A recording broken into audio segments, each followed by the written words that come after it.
उत्तरार्ध के विद्यार्थियों, आज हम तृतीय प्रश्न पत्र भाषा विज्ञान के पद विज्ञान इकाई के अंतर्गत पद निर्माण की पद्धतियों का अध्ययन कर रहे हैं। पिछले वीडियो में हमने इसी शीर्षक से पद निर्माण की जो प्रमुख पद्धतियां थीं, जैसे योगात्मक पद्धति, अयोगात्मक पद्धति, तीसरी शून्य संबंध तत्व, चौथी स्वतंत्र शब्द की सहायता, पांचवी ध्वनि प्रतिस्थापन, छठी ध्वनि गुण, सातवीं आदेश, इन प्रमुख पद्धतियों को जाना था। और प्रथम तीन पद्धतियां, पहली योगात्मक, दूसरी अयोगात्मक और तीसरी शून्य संबंध तत्व के बारे में उदाहरण सहित अध्ययन किया था। अब हम पद निर्माण की चौथी पद्धति अर्थात स्वतंत्र शब्द की सहायता को विवेचित करेंगे।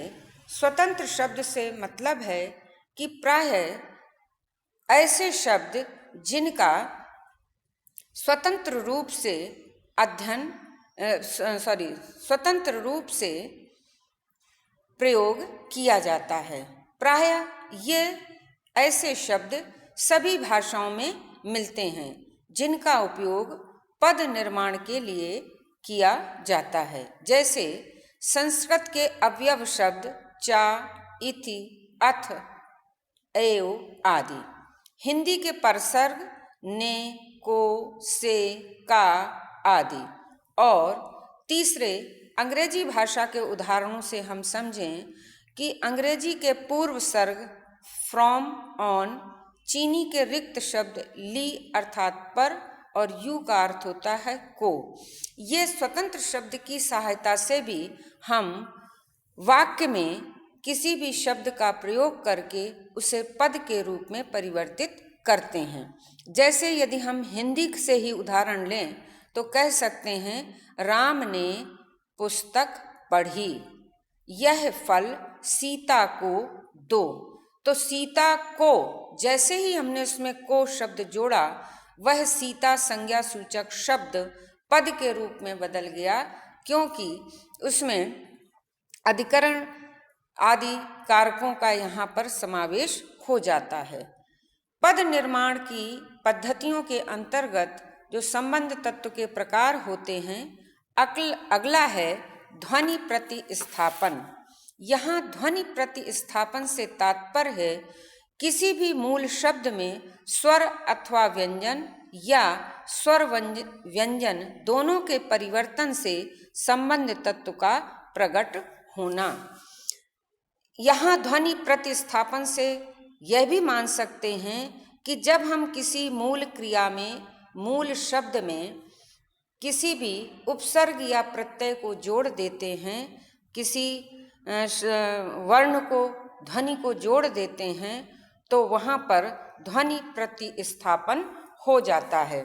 उदाहरण के लिए हिंदी की जो पढ़ क्रिया है उसे हम कह सकते हैं पढ़ से पढ़ा, पढ़ाना, पढ़ता आदि। हिंदी का अंग्रेजी भाषा का शब्द है टेक, टेक का टुक, टेकन आदि।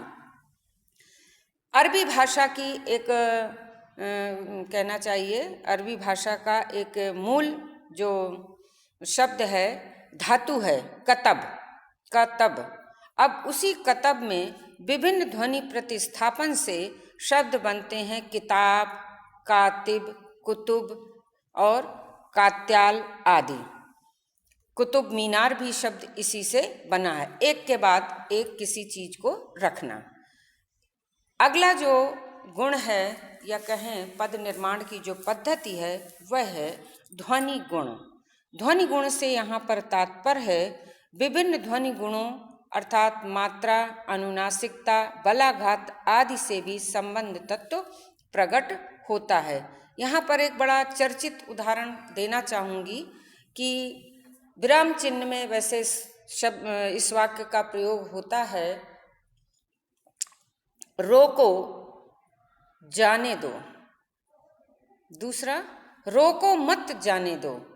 इन दोनों शब्दों में केवल अल्प विराम के माध्यम से वक्ता के अभीष्ट में वो क्या चाहता है ये परिवर्तन आ जाता है। जैसे रोको मत जाने दो, अर्थात यहाँ जाने वाले व्यक्ति को रोकना वक्ता का अभीष्ट है।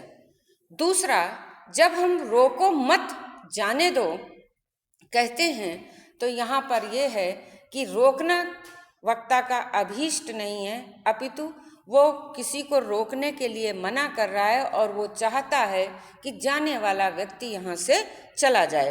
तो इस तरह से ध्वनि के गुणों के माध्यम से भी हम संबंध तत्वों का निर्माण करते हैं या ये शब्द निर्माण की पद्धतियाँ होती हैं। मात्रा में जैसे चल से चलना, चलाना आदि। अनुनासिकता से पाव यानी वजन करने का सूचक पुराना, अब तो किलोग्राम और ग्राम में चीज़ें नापी जाती हैं। पहले पाव, सेर, ढैया, सवा सेर और अढ़ाई सेर, 5 सेर इत्यादि और कुंटल में चीज़ नापी जाती थी। मन 40 सेर का मन माना जाता था और जब हमने उसमें चंद्र बिंदु लगा दी तो पाँव यानी पैर का सूचक हो गया।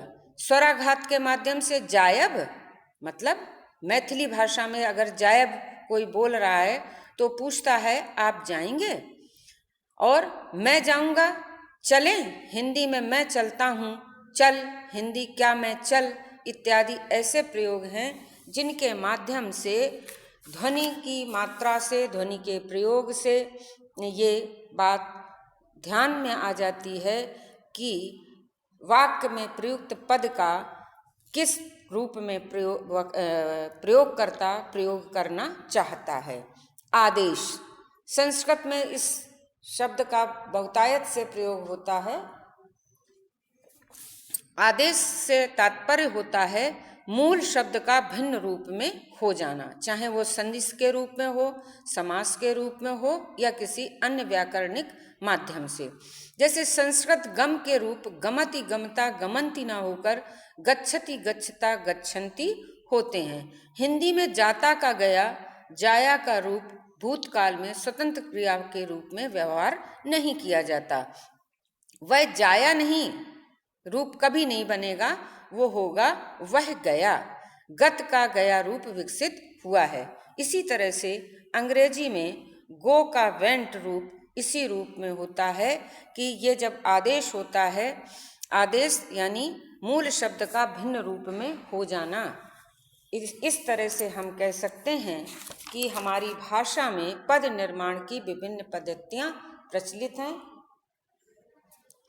और उन्हीं पद्धतियों के आधार पर हमारे संबंध तत्व के विभिन्न रूप हमें भाषा में देखने को मिलते हैं। एक बार पुनः उनकी पुनरावृत्ति करती हुई मैं एक बार याद दिलाना चाहती हूँ कि पद निर्माण की हमारी भाषा में या भाषा विज्ञान में ये पद्धतियाँ पाई जाती हैं। पहली योगात्मक पद्धति, दूसरी अयोगात्मक पद्धति, तीसरी शून्य संबंध तत्व, चौथी स्वतंत्र शब्द की सहायता और पांचवी है ध्वनि प्रतिस्थापन, छठी ध्वनि गुण, सातवीं आदेश। इस तरह से इन 7 पद्धतियों के द्वारा संबंध तत्वों का निर्माण किया जाता है। धन्यवाद।